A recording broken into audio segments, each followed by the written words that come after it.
Hi there, I'm Melisa Nielsen. Welcome to our weekly video. I just want to talk to you today a little bit about temperament.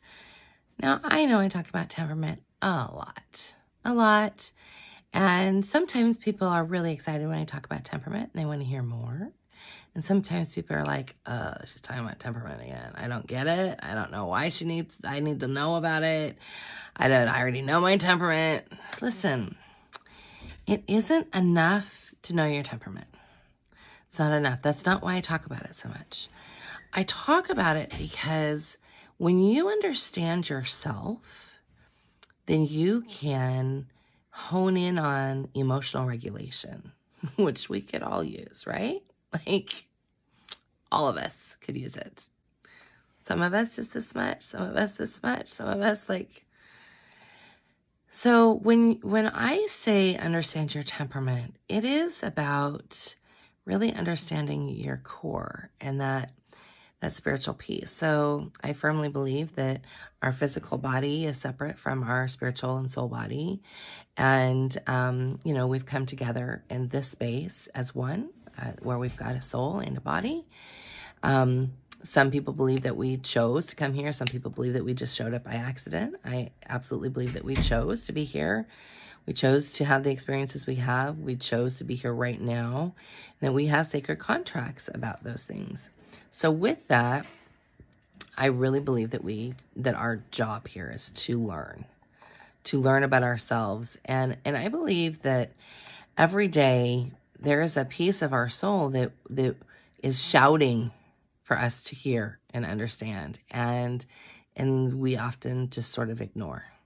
So that's the piece that I'm talking about, that refining, that emotional regulation piece, that learning how to stop and ask yourself, what do I need right now? So people ask me all the time, Melissa, how do you're choleric, so that means you spout off, and I do at times. I'm like, I get angry, but it's usually short-lived. I'm a lot calmer than I was 5 years ago, 2 years ago even.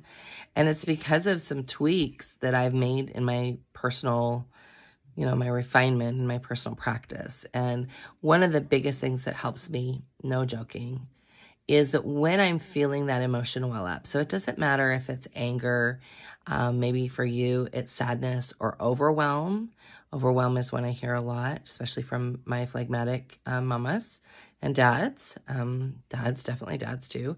Like that overwhelm piece that comes with being phlegmatic. And you might be a phlegmatic melancholic. That one has lots of overwhelm. Or melancholics often talk about anxiety and having a lot of anxiety when it comes to, just things that are going on in life. So when you feel that, I think it's really important to feel those emotions, like know when it's coming. So where do you feel it in your body? Do you feel it in your chest? Do you feel it in your throat? Do you feel it in your face? Your face get red and hot? Do you feel it in your stomach? Do you feel lightheaded? When you feel it, stop and put your left hand over your heart. Left hand, not right hand, your left hand. Put your left hand over your heart, close your eyes. Take a deep breath in and ask yourself, this is what I do. I say, Melissa, what do you need right now? Because you could feel the emotion coming, and it's exacerbated by something else that's going on usually. So often when I do that, I'm like, oh, I need to go use the potty. Oh, I need a snack. Oh, I just need to sit down and close my eyes for a minute. And I realize that if you have oodles of little people at your feet, you can't always do that right that second. However, you can teach them to do it with you. So you can say, you know what, mommy needs a time in. So let's all sit down on the sofa for just a minute or on the floor. And let's just close our eyes and hold hands. And I know you're going to get all squirrely, but just close your eyes and hold hands with me. And let's just be quiet for just a minute. And so when you teach your children to do that, I know that sounds like so hard, because I've had moms message me and say, I just don't know how to do it. My kids are so busy. But try. That's how you do it. You start. And when you start, it builds. And it goes from like lasting for 30 seconds to lasting for 5 minutes, like, or longer. So but you've got to start somewhere. You have to start somewhere. So, especially if you're somebody who gets overwhelmed really easily, or who gets to that space where you just feel like the only way out is to cry, which is, there's no failure in that, is to just stop. Know yourself. Stop yourself. Feel it coming soon, and like feel the distance enough that you can grab it before it goes over the edge. I think about like something rolling over a cliff, and you're trying to catch it before it gets to the edge, so there's no way for it to be stopped, right? So you're trying to catch it, like at first you're not going to catch it. You're just going to watch it roll over, but you're going to notice it. You're going to be like, oh, I let it roll over. But then you're going to get good at like catching it right at the edge. And then you'll get good at catching it 5 feet from the edge. And then you'll get good at like seeing it coming and go, nope, you know what? I don't need that emotion in my life today. I can course correct. And you'll stop and take that breath beforehand. So when I talk about understanding your temperament, this is why this piece of emotional regulation is so important. And in Waldorf terms, when we're talking about it in school or homeschooling, in the schools especially, there's some emphasis put on temperament. I definitely don't think there's enough. Like, I think if Steiner were here today, I think there'd be way more emphasis put on it in a way to discuss emotional regulation and how we can nurture ourselves and how we can help our children learn to nurture themselves, learn to understand, hey, this is just how I feel when I'm feeling like I just want to cry or throw up or, all the things.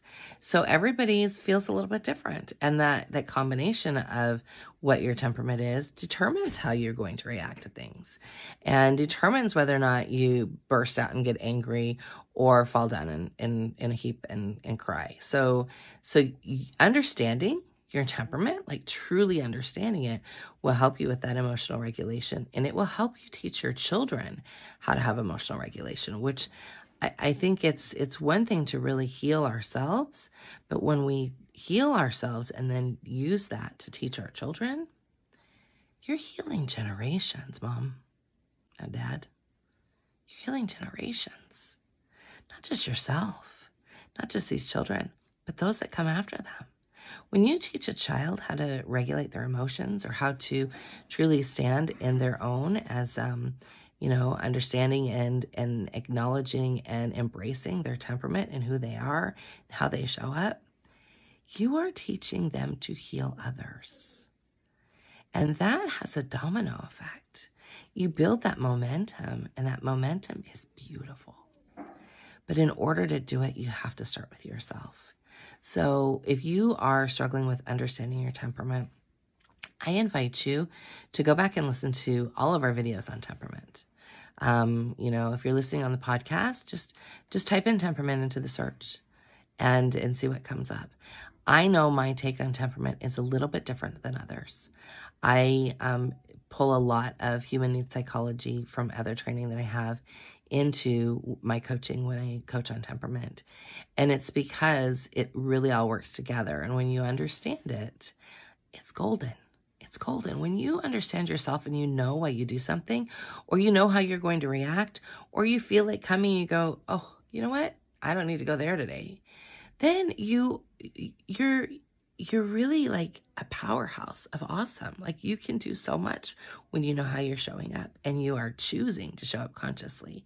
That's really, really important. When you show up consciously, you're in a space of creation because you've stopped allowing things to happen to you or like come at you, and you started deciding, hey, wait a minute, I can actually like do something else instead. So you become the space of creation when you can do that. So I'm going to invite you to really dive deep into your temperament. If you are challenged or struggling with it, I would take it to meditation and really ask in meditation, like, what pieces do I need to see? If you're one of our members, come to office hours. We can talk about it in office hours. Often I can decode somebody pretty fast and at least give you a road to start walking on, just by me asking you a few questions.